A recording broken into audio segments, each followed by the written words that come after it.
In the heart of the jungle, a little girl was lost. She should have died. But an impossible rescue gave her a new family, not a human one, but a troop of monkeys who, as the story goes, snatched her from the jaws of a lion. This is the wild tale of a girl raised by primates, and the shocking journey back to a world she'd all but forgotten. It's the kind of story that feels more like a legend than real life, echoing ancient myths of children raised by wolves. For centuries, we've been fascinated by tales of feral children.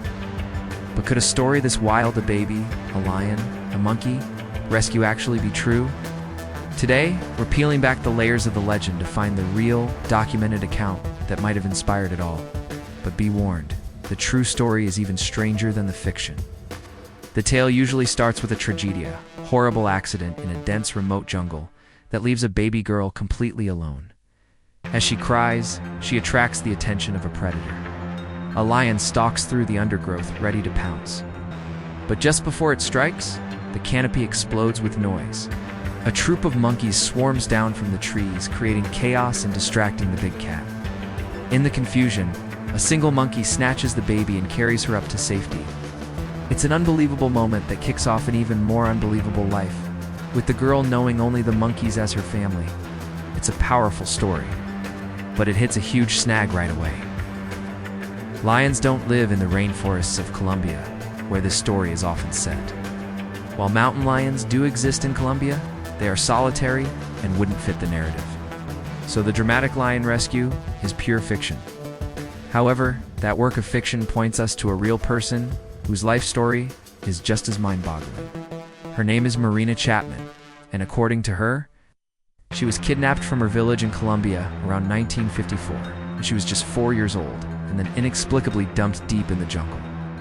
It's a controversial story that has never been independently verified, but her account is what legends are made of. Terrified and alone, Marina says she stumbled upon a troop of capuchin monkeys. They didn't adopt her like a human family would, but they let her stay.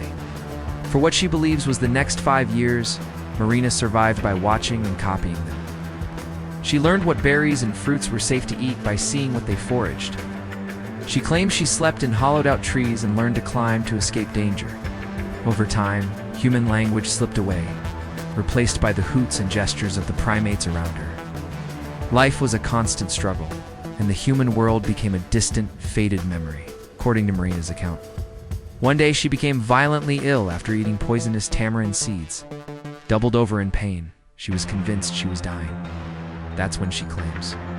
An older monkey who she remembers as a grandfather figured her to a muddy pool of water and forced her to drink. The water made her vomit, purging the poison and saving her life. This was her true miracle, not a rescue from a lion, but from a painful death, thanks to what she believes was the intervention of an animal. Around the age of 10, Marina's life in the wild came to a sudden end, when she was found by hunters, but this wasn't a happy ending. The hunters sold her to a brothel in the city of. She was eventually thrown out for being too feral and unable to communicate, forced to survive as a child on the streets. Her rescue from the jungle turned into a new nightmare, arguably worse than what she'd left behind. She was eventually saved by a compassionate neighbor and adopted by a family who later brought her to England, where she lives today. Marina Chapman's story remains a subject of intense debate. Many publishers initially rejected her book, The Girl with No Name, believing it was a hoax. Experts point out that some of her memories may be false or exaggerated, while others find her account credible. There are no confirmed cases of a child being saved from a lion and raised by monkeys. In fact, while there are stories of feral children, there are no eyewitness accounts of any wild animal truly raising a human child. Marina's story, whether completely true or a mix of memory and trauma, is the closest real-life account we have to such a powerful legend. It's a startling story about survival, and it makes you wonder, are we defined by how we are born, or by the family that finds us?